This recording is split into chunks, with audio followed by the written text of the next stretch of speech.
سلام به غنچه های باغ زندگی. امروز اومدیم پیش شما تا یه موضوع جدید بهتون یاد بدیم. بیاین در مورد سنت هایی که پیامبر صلی الله علیه و سلم انجام میدادن صحبت کنیم و اونها رو یاد بگیریم. بچه های گل، خداوند نعمت های زیادی در اختیار ما گذاشته و باید همیشه شکرگزار الله باشیم. یکی از این نعمت ها نعمت شب و خواب هستش. آره بچه ها، درسته. امروز میخواییم در مورد خواب صحبت کنیم که خیلی شیرینه، ولی باید برای داشتن یه خواب خوب و راحت یه آدابی رو انجام بدیم. آدابی که پیامبرمون محمد صلی الله علیه و آله و سلم انجام میدادن. بچه های خوب، الله میفرماید وجعلنا نومكم سباتا، یعنی خواب را برای استراحت قرار دادیم. الله این نعمت رو به ما داده تا خستگی روز رو از تنمون بیرون کنیم و آرامش پیدا کنیم، تا بتونیم یه روز جدید رو با نشاط و روحیه بیشتری برای کار کردن، درس خوندن و عبادت کردن شروع کنیم. بچه های خوب، بیایید با هم آداب خوابیدن رو یاد بگیریم. پیامبرمون حضرت محمد صلی الله علیه و سلم با وضو بدنشون رو پاک نگه می داشتن. آره بچه ها، وضو گرفتن هم یه نوع تمیزی بدنه.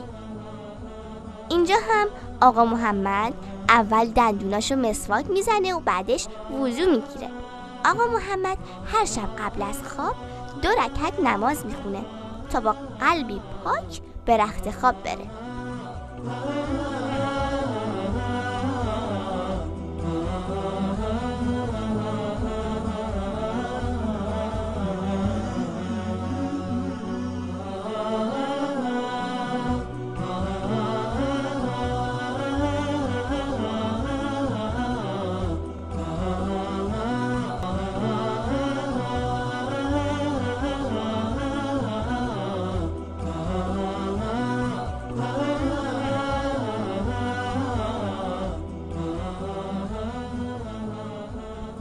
آقا محمد عزیز ما وقتی نمازش رو خوند مثل یه بچه خوب سجادش رو جمع میکنه و سر جاش میذاره و میره کنار تختش میشینه. میدونید محمد میخواد چی کار کنه؟ الان بهتون میگم. محمد عزیز دستاش رو به حالت دعا میگیره و سوره اخلاص یعنی بسم الله الرحمن الرحیم قل هو الله احد الله الصمد لم يلد ولم يولد ولم يكن له كفوا احد و سوره فلق یعنی قل اعوذ برب الفلق من شر ما خلق ومن شر غاسق اذا وقب ومن شر النفاثات في العقد ومن شر حاسد اذا حسد. و سوره ناس یعنی قل اعوذ برب الناس ملك الناس اله الناس من شر الوسواس الخناس الذي يوسوس في صدور الناس من الجنة والناس صدق الله العظیم. 3 بار و آیت الکرسی رو 1 بار تو دستاش میخونه. بعد از اون همونطور که پیامبرمون فرمودن تو دستش فوت میکنه و به بدنش میکشه و از سرش شروع میکنه و به تمام بدنش میکشه. الله لا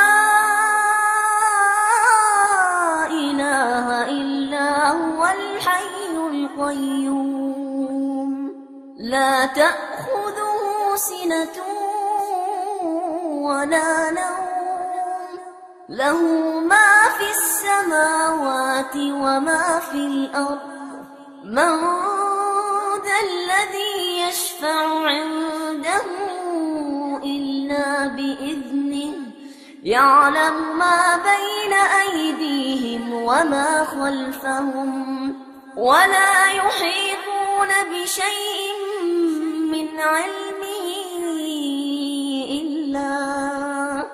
إلا بما شاء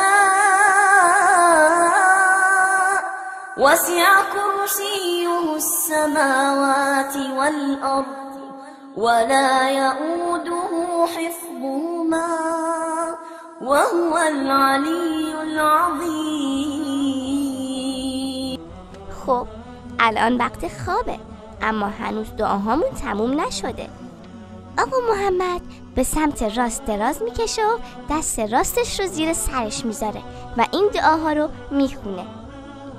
بسمیک اللهم اموت و احیا، اللهم قنی عذابک یوم تبعث عبادک. این دعا رو 3 بار تکرار میکنیم. بسمیک ربی ودعت جنبی و بک ارفعه فإن امسکت نفسی فرحمها و این ارسلتها فاحفظها بما تحفظ به عبادك الصالحین. خب دوستای گلم، دعاها رو یاد گرفتید؟ امیدوارم که دعاها رو یاد گرفته باشید و هر شب قبل از خواب دعاها رو بخونید، چون خوندن این دعاها باعث میشه بلاها ازمون دور شه و خواب بد نبینیم و خدا ازمون مراقبت میکنه. اگر هم یاد نگرفتین نگران نباشین، میتونین به مامان و بابا بگین که هر شب این دعا رو براتون بخونن تا یاد بگیرین. راستی بچه ها یادتون نره شبا زود به رخت خواب برین و فراموش نکنین که ساعتتون رو برای نماز صبح تنظیم کنین یا به مامان و بابا بسپارین که برای نماز بیدارتون کنن. حالا که آداب خواب رو یاد گرفتید، کتابکاراتون رو باز کنید، صفحه 14 رو بیارید و رنگامیزی کنید. از رنگامیزی های قشنگ جو عکس بگیرید و توی گروه برام بفرستید. La la la la